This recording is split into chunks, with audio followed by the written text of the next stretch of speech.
Šodien tīklā nonāca skandalozu sarunu ieraksti starp Ungārijas premjerministru Viktoru Orbānu un Krievijas prezidentu Vladimiru Putinu. Sarunā Viktors Orbāns ne tikai izpatīk Putinam, bet arī piedāvā kļūt par viņa ungāru peli, kas izglābs Krievu lauvu.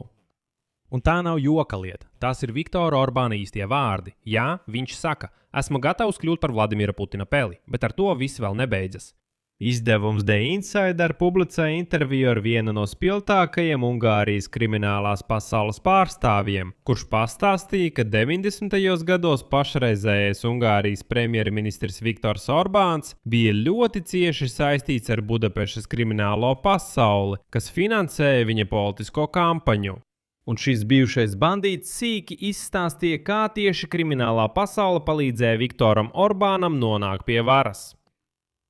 Mani sauc Aleksejs Piči, apspriedīsim šo tēmu kopā. Bet pirms mēs sākam šo raidījumu, lūdzu, abonējiet kanālu, nospiediet patīk šim raidījumam un atstājiet jebkuru savu komentāru zem šī video. Tas ir ļoti svarīgi satura popularizēšanai YouTube, un es būšu jums par to pateicīgs. Un abonējiet manu Telegram kanālu Piči ziņas, saite uz to ir šī video aprakstā.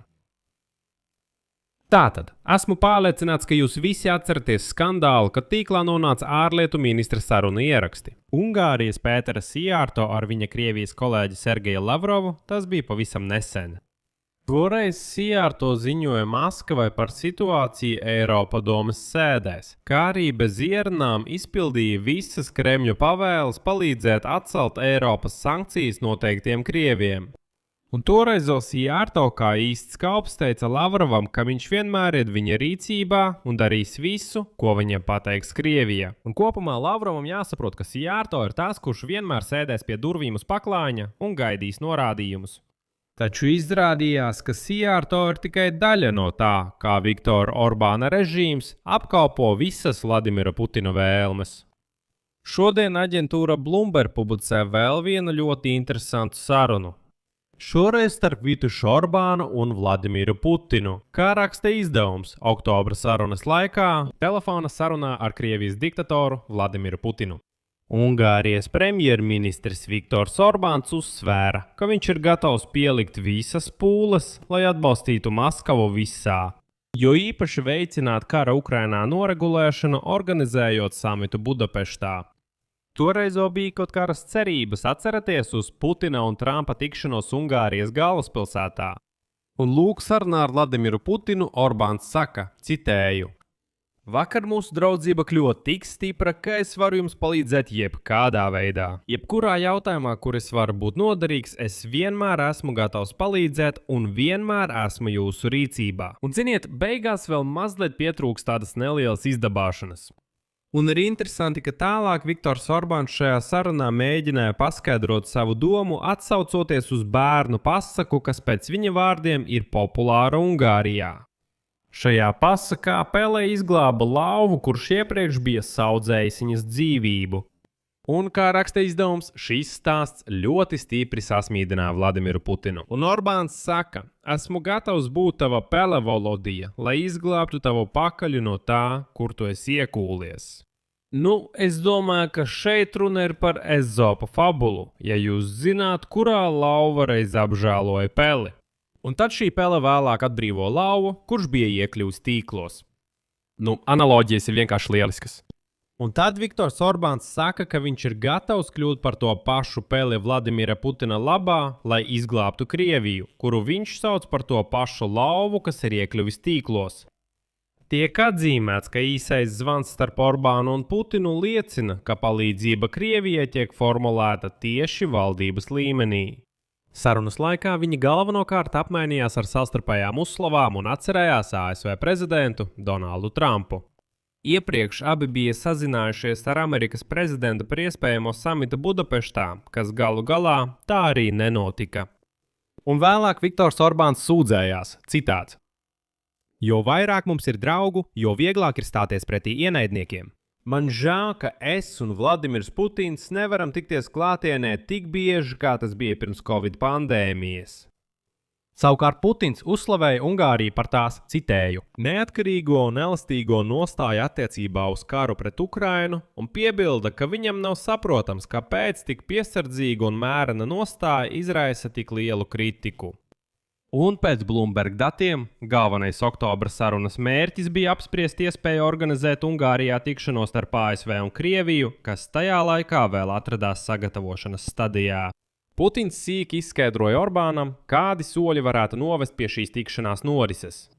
Iespējamās Krievijas Federācijas ārlietu ministra Sergeja Lavrova tikšanās ar ASV valsts sekretāru Marko Rubio pirms noteikti atbilstošo pārstāvības līmeni. Tā izteicās Putins. Tomēr, kā zināms, Rubio un Lavrova tikšanās galu galā nenotika. Bet, ziniet, es nedomāju, ka šāda informācija par Viktora Orbāna vergu padevību Putinam jūs pārsteidza. Taču The Insider materiāls gan var pārsteigt. Izdevums piedāvā interviju ar bijušo bandītu Laslo Kovaču, kurš 1990. gados strādāja ietekmīgas Budapeštas organizētās noziedzīgās grupas līdera Igora Koroļa labā, kurš vadīja grupu, kas pakļāvās galvenajam Ungārijas kriminālās pasaules bossam Semjonam Mogiljevičam, un pēc Kovača vārdiem viņš nodeva lielas skaidras naudas summas, kuras ieteica Mogiljevičs. Regulāri sūtīja policijas priekšniekam Šandoram Pinteram, lai slēgtu krimināllietas. Bet pats interesantākais ir tas, ka pēc Kovača vārdiem viņš personīgi 1997. gadā nodeva no Mogiljeviča milzīgas noziedzīgas naudas summas kampaņas finansēšanai. Viktoru Orbānu, kurš pēc nākšanas pie varas iecēla par Ungārijas iekšlietu ministru to pašu Pinteru, kurš ņēma naudu un slēdza krimināllietas. Bijušais bandīts atzīmēja, ka naudas saišķi parasti nebija lieli, bet 1997. gadā summas sasniedza $500,000, un vienreiz viņam nodeva somu ar $1,000,000. Tālāk citāts. Visas šīs lielās summas bija paredzētas Vikiem, tā Mogiljevičs sauca Orbānu. Orbāns un Pinters jau toreiz bija tuvi, un tas nebija noslēpums nevienam. Tajā pašā laikā neviens ne otrs Mogiljeviča birojā neparādījās. Vismaz es viņus tur nekad neesmu redzējis. Tāpat arī Kovačs. Viņš teica, ka 1998. gadā bija plānotas parlamenta vēlēšanas, un bandīts Mogiljevičs cerēja, ka Orbāna nākšana pie varas dos viņam pilnīgu rīcības brīvību. Sākumā tā arī bija. Orbāns pēc uzvaras uzreiz iecēla Pinteru par iekšlietu ministru, bet pēc tam viss mainījās. Un tālāk Kovača citāts.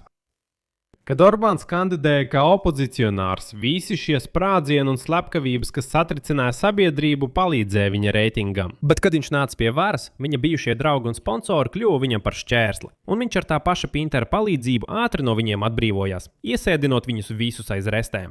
Ar pašam Mogiljevičam nācās pamest Ungāriju un doties uz Krieviju. Un te sākas pats interesantākais brīdis. Ja Mogiljevičs aizbrauca uz Maskavu, vai viņš nenodeva kompromitējošo informāciju par Viktoru Orbānu Vladimiram Putinam? Šeit es likšu daudz punkti, draugi. Es iesaku jums abonēt šo YouTube kanālu.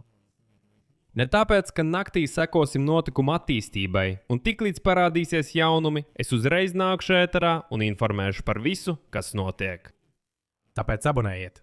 Šeit es likšu daudz punkti, jūsu viedokli, jūsu secinājumus, rakstiet komentāros zem šī raidījuma, abonējiet kanālu, nospiediet zvaniņu un neaizmirstiet ielikt patīk. Ja vēlaties atbalstīt šī YouTube kanāla darbu, to var izdarīt finansiāli ar jebkādu ziedojumu.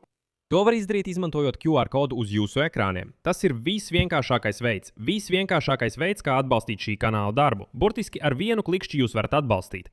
Savukārt šī video aprakstā ir dažādas citas platformas. Tur ir gan Patreon, gan PayPal, gan Buy Me a Coffee, gan sponsorēšana YouTube, gan bankas rekvizīti un pat kriptovalūtas maki. Izvēlieties jebkuru jums ērtāko variantu. Es būšu pateicīgs par jebkādu jūsu atbalstu. Nu, ar to arī viss. Saudzējiet sevi. Visu labu!